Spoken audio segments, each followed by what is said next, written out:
嗨，我是蛙板。恋爱跟结婚到底差在哪？我发现很多人好像不觉得有差别。对，好像恋爱很久，反正就是会结婚。然后因为如果已经同居了，就会觉得那也没什么差，我们之间只差一张纸。真的是这样吗？以前会觉得。我们今天来讨论一下，真的只差一张纸吗？如果喜欢影片，欢迎订阅我的频道，也可以追我的 IG 哦。我跟你讲，真的不是只差一张纸，多的是你没想到的事。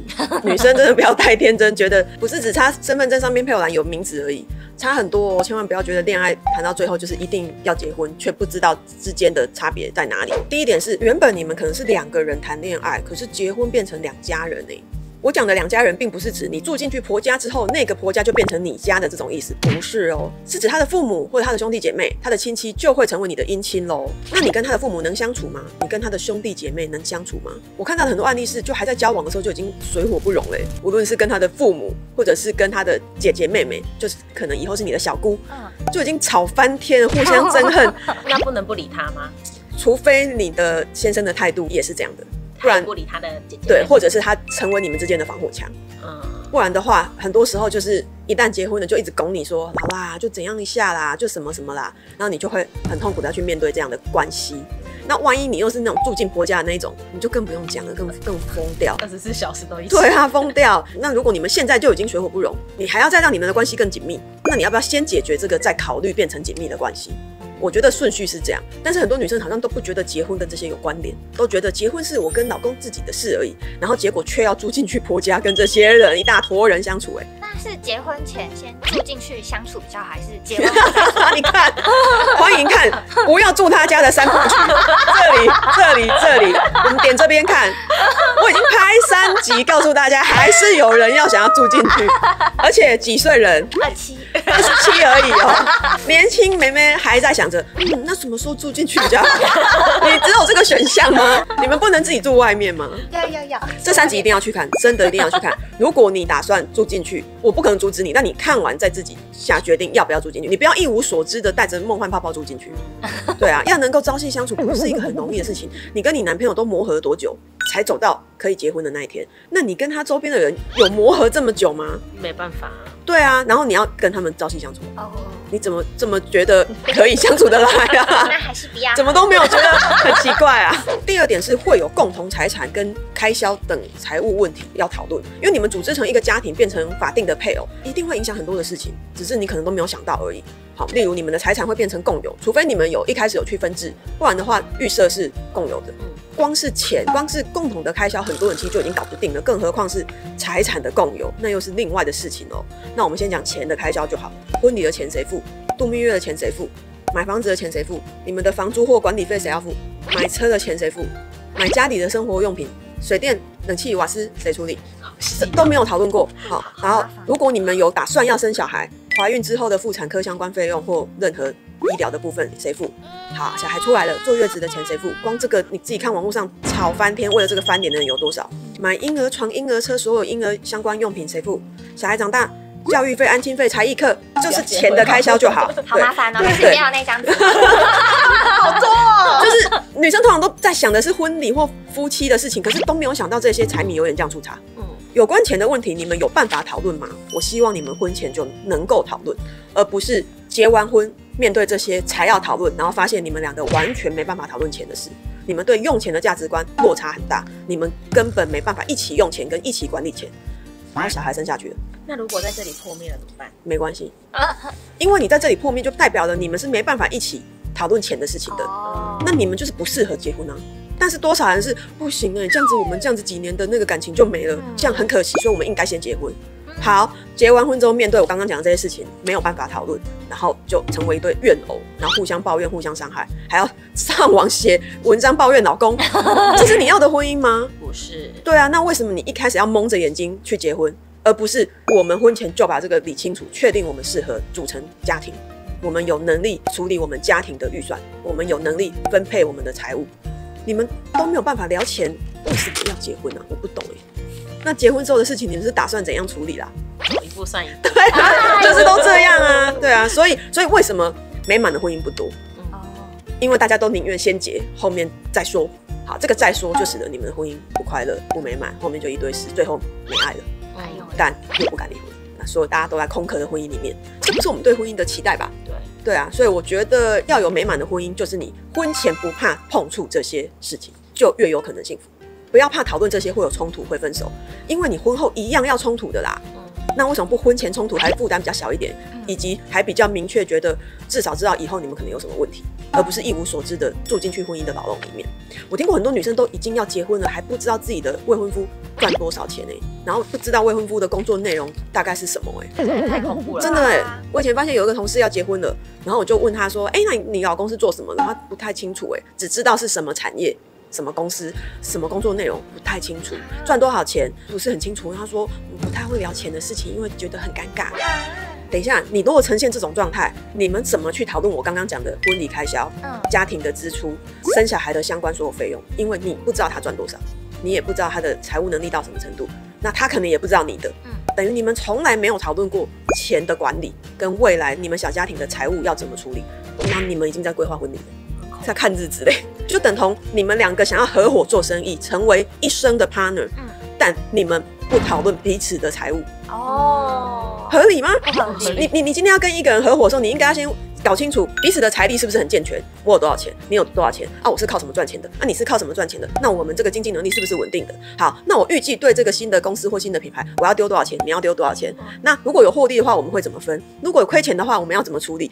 我们的相关责任义务都会搞清楚，才要合开公司吧？对啊，对啊，你跟你老公不是在合开一家公司吗？那个公司叫家庭。对。那你为什么会在这种情况下要跟他合资啊？然后你们还要产生一个公司的产品叫小孩，然后你们彼此的财务不透明、不清楚、不知道这个公司有办法营运，你确定？还有一个不能丢掉的产品，会花你越来越多钱的产品，这个投资案不会太冒险吗？这个合作案是合理的吗？超恐怖。对啊，超恐怖。那你在讨论这个合作案、投资案的时候，你会觉得好恐怖，可是你却没有这样子想婚姻。公司可以倒闭清算就算了，认赔。婚姻要结束没有那么好结束你面对未来人生下半场，有可能是50-60年的一个婚姻，你这样子草率处理了。不行，是什么啊？什么概念啊？对，没办法退休。对啊，所以想要晚年好过，想要有一个好的伴侣，真的是婚前多想一下，不要害怕冲突，尤其是钱的事情。第3点是出轨会有法律的责任跟恋爱的时候不一样。恋爱就是劈腿被骂个渣男渣女而已嘛。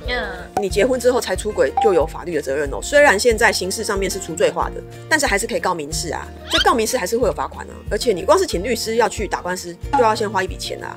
以前大家对出轨的认定是一定要抓奸在床现在没有那么严格了，就是只要超过普通朋友的认定都算就例如你们有亲密的举动被拍到或看到，或者是你们的对话记录已经有那种男女朋友的称呼，就都算因为不然你不应该会叫他宝贝吧？你们就是有超过常人的关系，所以如果你还不想定下来，你还想多交几个男女朋友，就先不要结婚啦。如果是结婚劈腿被抓到，有可能就是诉讼，那就是劳民伤财的事情了。律师费、开庭很多时间，然后被问很多 detail 跟细节，最后可能有一笔赔款。何必面对这种事呢？这就是恋爱跟结婚的差。我们今天的重点，你恋爱的时候你可能没这些事，就是你们自己2个人吵一吵。结婚有这种事就是请律师一起吵了，花钱一起吵的，对，就不一样啊，是不是？所以大家搞清楚，恋爱跟结婚还是有很大的差别。第4点是你们可能会有小孩嘛。那有了小孩，你们就是很难切割关系的人，不像男女朋友就是分个手就一刀2断啦。但是有小孩，你是没有办法这样做的。那万一你很讨厌他，或者是这个人带给你人生很大的负面的影响，你又不能断开他的联系，因为你为了小孩必须跟他联系不管小孩是在他那边还是在你这边，你们总是有探视权嘛，你会很痛苦那有些人在这个过程中的痛苦就会迁怒给小孩。我刚离婚的第1年最痛苦的就是还要因为小孩的事情见到对方，因为你还是要交接小孩嘛，你还是得跟他联系嘛，还是得跟他约时间几点要交接在哪里，这个过程就会痛苦无比。为什么？因为对方对你有恨意啊，对方就会刁难你啊，所以每一次的交接几乎就是吵架，不然就是疯狂的被刁难。我离婚就是为了想离开你这种烂人，结果还是被你这种烂人要这样子一直扯，有点被纠缠着的感觉。对，你就会觉得说我离婚是为了想断开你，但是我却还要被你纠缠。你就会觉得很烦，因为对方对你还有恨的时候，也会拿小孩的相关的事情一直来伤害你，因为这是他唯一跟你有的联系的。那小孩就很容易成为他的工具或手段，因为其他事情他都不能再管你了，但是小孩的事情他就可以弄得你很不舒服，那他就很开心。对，好无聊。那所以后来小孩的所有财务问题，就是小孩的开销，可能本来讲好说什么东西可能就会平分什么，到后面我都算了。懒得跟他分，因为你要跟他分，你就要拍照、弄发票，跟他说，这个你要给我一半。好，你要跟对方要这个一半的时候，对方就处处的刁难。对，看不清楚，再拍一张，这个是什么？怎么没先跟我讲？我有同意吗？我跟你讲你应该去找那个什么什么，这个不是这样子的，你不懂什么？好烦啊！我都先付了，跟你要一半还要这样，你最后就觉得算了，我全部自己付，因为我全部自己付的这个钱买的是一个什么？我的方便性，我不用再去跟你请款看你脸色。所以我的书是不是有说，女人还是要有一点钱，你才有这个底气？老娘自己付行了吧？谁要看你的脸色啊？对，好帅。对，但是在那之前，你就是要有足够的资金能力嘛，不然你就得低声下气跟人家要钱。甚至很多人是养不了小孩，小孩是在爸爸那边，你连要去看小孩，行使你法律上面的探视权，母亲的探视权，你可能都被刁难，都看不到小孩哦。那为什么会这样？可能是你经济能力不够好，你无法负担小孩，所以小孩是在他那边，那你后面就会有很多刁难。那我已经至少是，那我不跟你请款可以吧？反正小孩在我这边，对，那这就不一样。所以女生还是自己要有钱，对，自己要有钱，不要只觉得我老公有钱就好了。你一定要有自己的事业，存自己的钱，发生什么事情，你比较能够去抵抗它，也可以买到尊严。第5点就是刚刚有提到的，你就无法单方面分手喽。恋爱你可能可以单方面分手，你可以不理对方，你们就真的分手了，就算对方还有纠缠你。但是离婚没有办法单方面离婚呢。你们有想过这个问题吗？因为你们没有想过要跟对方分开，对不对？对，为什么不行？我提出要离婚，对方不签，你就离不了啊。他不同意啊，我想离他不想离啊。我当时是因为对方的情绪失控问题、价值观不合的问题，跟2个人成长脚步落差很大的问题，觉得我真的爱不下去，我没有办法爱这个人，我没有办法再把对方当作我人生下半场的这个伴侣，我决定要跟他分开。好，从我提离婚到我真正成功离婚，花了4年的时间，好久。这4年对方都不同意，好痛苦。对，好，你就想，你想跟一个人分手4年，然后分不了，然后你每天还得回到同一个家去面对他，痛不痛苦啊？你如果是恋爱2个月，你就很痛苦了吧？对啊，4年呢，所以恋爱跟结婚是完全不同等级的东西。你单方面想离婚，完全离不掉，只要对方 no， 你就是离不掉。除非他有很明确的，例如犯罪行为啊、吸毒啊，你要有那个证据，你才可以诉请离婚。否则，你单方面想离婚，只要你没有很明确的证据，都没有办法单方面离掉，对方是可以不同意的。所以当时那个婚姻对我来说就像地狱一样，就像离不掉。我就一直觉得我好像像一只鸟被关在笼子里面一样。我就突然理解牢笼这2个字的意思。然后我那时候写日记还写下了一句话，就是结婚是最美的誓言，但是只对相爱的人有意义。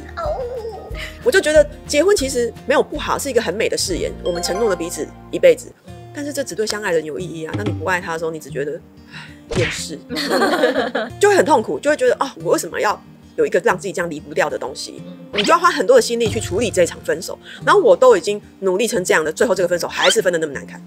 因为这也不是你单方面可以处理嘛，你很和平啊，对方不和平啊，那你能怎样？所以这样子，你们还觉得恋爱跟结婚只差1张纸吗？我们刚这5点，第1点姻亲的事情，他的兄弟姐妹、父母的事情；第2点共同财产跟财务的事情，钱的事情；第3点要是劈腿会有多难处理的事情；第4点你们会有小孩。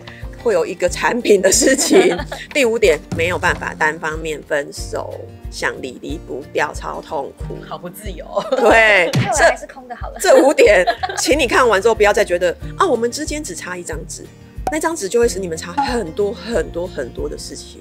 那如果你觉得你没有理解到婚姻的责任义务相关的事情，就不要这么盲目的想结婚。我希望你先去把这些事情搞懂，再去选择一个适合跟你一起走的伴侣。